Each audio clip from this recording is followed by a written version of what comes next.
passe et toutes nos promesses volent entre nous deux comme une danse. Et tous ces instants d'amour imprudents comme des corps, mes mains tremblent encore. Mélancolie, souriant. Pour moi, Parisienne, c'est Châtelet-Les-Halles.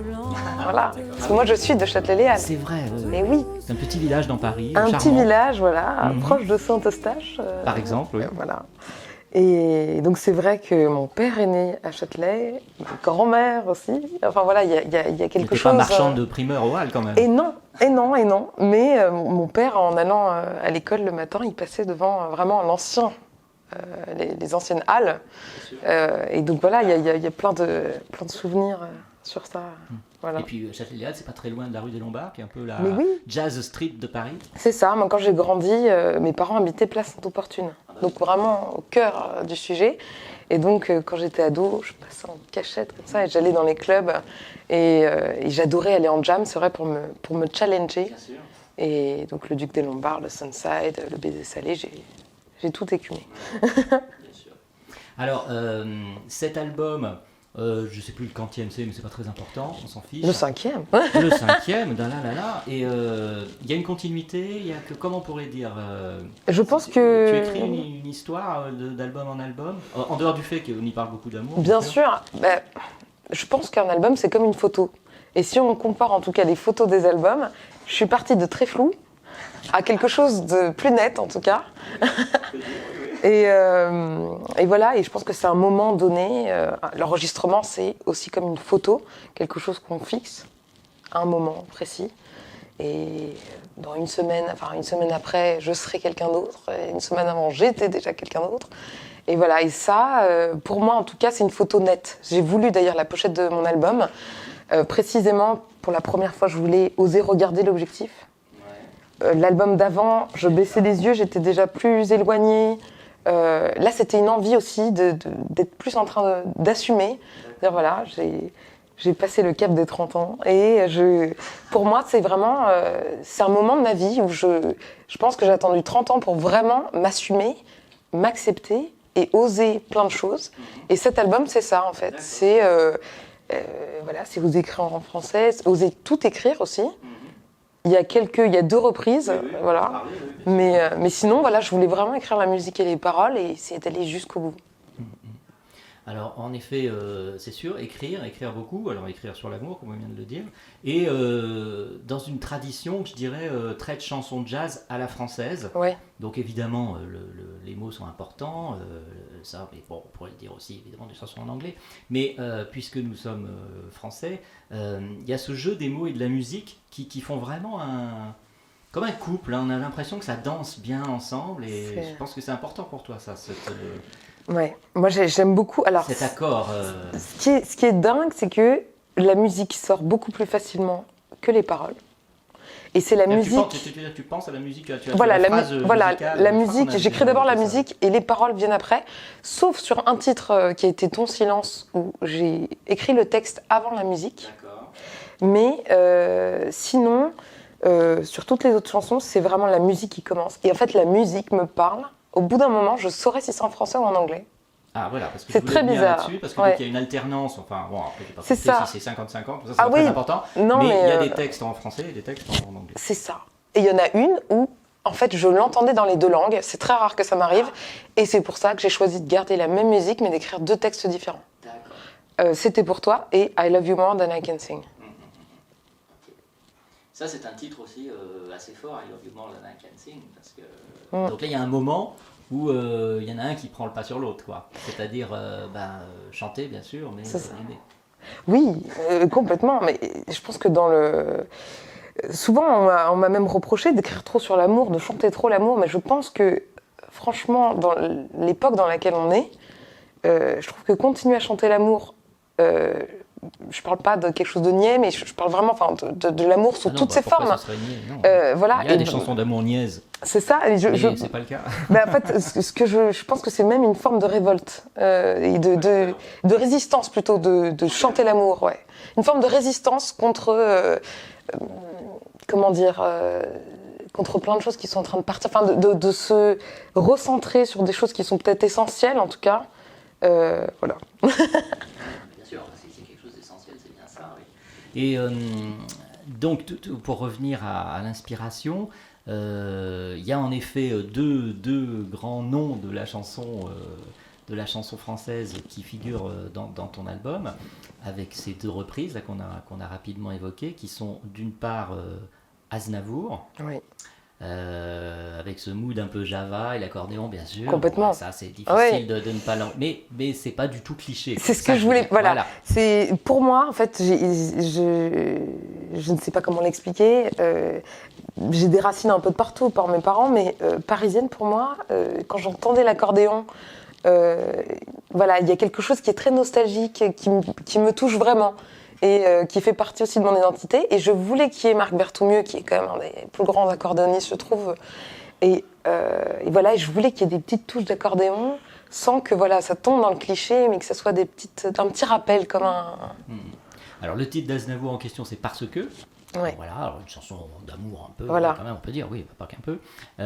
Et puis il y a quand même, alors un peu le reprise monumentale, je dirais, parce que ça, il faut y aller. Donc ça revient un peu à ce que tu disais tout à l'heure, il faut s'assumer aussi. Exactement. Parce que ça a l'air de rien, mais reprendre l'hymne à l'amour. Ouais, c'est un sacré challenge. Ouais. Voilà. Bah, c'est-à-dire que Piaf, pour moi, c'est la plus incontournable des Parisiennes. D'une part. Voilà.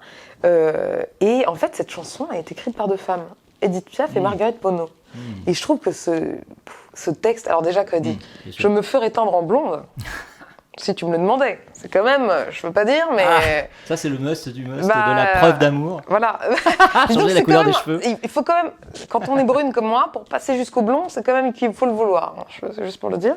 D'accord. Non, mais c'est après, noté. Je trouve ça tellement beau, je renierai ma patrie, je renierai mes amis, je trouve que c'est... Enfin voilà, c'est à couper oui, à le part souffle. Brel qui allait un peu dans le sens un peu comme ça extrémiste, je veux dire, hein, quand il chantait l'amour et les problèmes que pouvait poser la relation amoureuse. Ouais. Et voilà, et c'est vrai que sans prétention, hein, je voulais reprendre cette chanson qui m'a toujours touchée à ma manière. Et Giovanni a fait un arrangement absolument magnifique. Voilà, oui, il ne faut pas oublier que sur cette chanson. Avec Giovanni Mirabassi, voilà, exactement. En permanence. En permanence, on a créé Jazz Eleven ensemble. Et pour revenir à Edith Piaf, est-ce que tu serais d'accord, je ne sais pas, c'est pas forcément une innovation, c'est pas ce que je veux dire, mais qu'on considère que c'est peut-être la seule vraie chanteuse de jazz française, en tout cas la plus... Ça peut paraître surprenant comme affirmation, mais enfin, je sais pas, moi ça m'a traversé l'esprit en pensant à cette interview et... C'est intéressant. Alors, merci.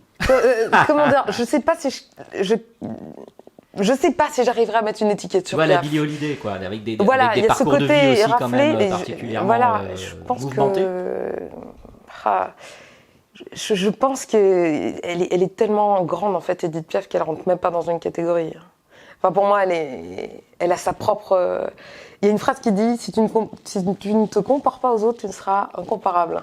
Et je pense que franchement, Edith Piaf, on peut même pas la... Mais elle a ce côté, comme on dit, elle serait une sœur de Billie Holiday. Quand elle chante, on sent qu'elle pourrait crever, quoi. Et c'est ça qui rend la chose... qui nous prend aux tripes, en fait, on l'entend. Voilà. Alors, pour revenir à l'album lui-même, à sa conception, sa production, etc., donc évidemment... comme on vient de le dire, Sarah Giovanni Mirabassi accompagne, arrange, compose avec toi, etc.